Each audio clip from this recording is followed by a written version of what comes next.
दोस्तों, शिवानी एक दूसरे शहर में किराए पर रहती है। उसके कमरे में एक लड़की और रहती है। इस दूसरी लड़की का नाम डॉली होता है।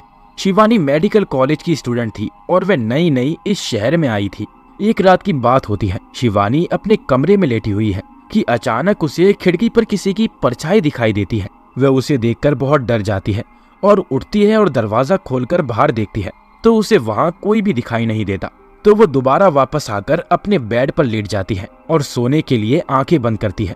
लेकिन उसको नींद नहीं आ रही थी और उसे यही डर सता रहा था कि आखिर वे परछाई किसकी थी। उसे ये सब एक सपना लगता है। दूसरे दिन उसे अब अपने कमरे में किसी के होने की आहट सुनाई पड़ती है, लेकिन उसे वहाँ कोई दिखाई नहीं देता। उसके बगल में डॉली सो रही थी तो उसने डॉली को जगाया और उससे पूछा कि आखिर यहाँ पर कौन है, मैंने कल किसी की परछाई देखी थी। तो डॉली बताती है कि पता नहीं इस कमरे में किसकी आत्मा भटकती है और ये सब कुछ मैंने भी महसूस किया है, जिसकी वजह से मुझे अब डर लगता है। लेकिन तुम चिंता मत करो क्योंकि ये आत्मा किसी का भी कुछ नहीं बिगाड़ती है। लेकिन शिवानी इस कमरे में डर डर कर रहती है। वह डॉली से पूछती है कि तुम ये सब जानते हुए भी इस कमरे में क्यों रहती हो। तो वह बताती है कि यहाँ पर सभी कमरे भरे हुए हैं और महंगे भी है, लेकिन इससे सस्ता कमरा मुझे कहीं मिला ही नहीं, इसीलिए मैं यहाँ रुक गई। उसी रात शिवानी बेड पर लेटी है कि अचानक उसे ऐसा लगता है जैसे कि उसके ऊपर कोई बैठा है और उसे कस कस कर दबा रहा है क्योंकि उसकी सांसें घुट रही थी। वह धीरे धीरे डॉली की तरफ देखती है, लेकिन डॉली तो सो रही होती है, इसलिए डॉली को कुछ भी आभास नहीं होता। इस तरह से 2 महीने बीत जाते हैं। शिवानी और डॉली दोनों घुट घुट कर और डर डर कर रह रहे थे। ऐसे में शिवानी की छुट्टियां हो जाती हैं और वे अपने घर जाने के लिए सामान पैक करती है। तभी उसे उसके सामने लगे हुए आईने में अपना प्रतिबिंब दिखाई पड़ता है जो शिवानी को घूर रहा होता है। शिवानी ये दृश्य देखकर डर के मारे बेहोश हो जाती है। इतने में उसके कमरे में डॉली आ जाती है और उसके मुंह पर पानी की छींटें मारती है और उससे पूछती है कि तुम यहाँ पर बेहोश क्यों पड़ी हो।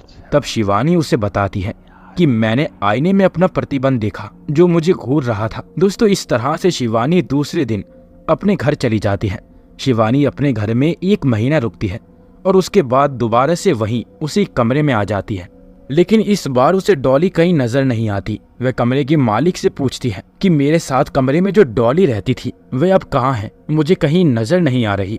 इस पर कमरे के मकान मालिक शिवानी की बात को सुनकर चौंक जाते हैं और शिवानी से पूछते हैं कि तुम किस डॉली की बात कर रही हो।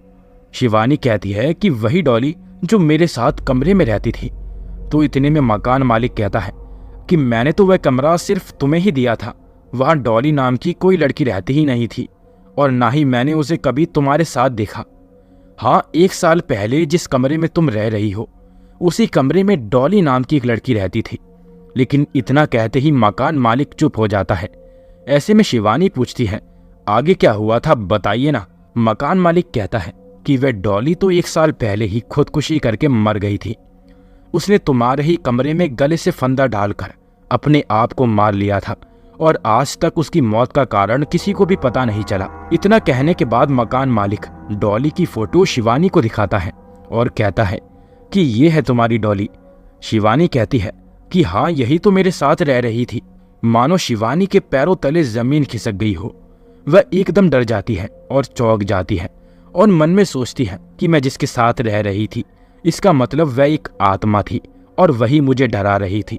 फिर इसके बाद शिवानी उस कमरे को छोड़कर हमेशा हमेशा के लिए चली जाती है। दोस्तों, आशा करता हूँ आपको ये कहानी पसंद आई होगी। अगर आपको ये कहानी पसंद आई है तो वीडियो को लाइक करके चैनल को सब्सक्राइब कर लीजिए।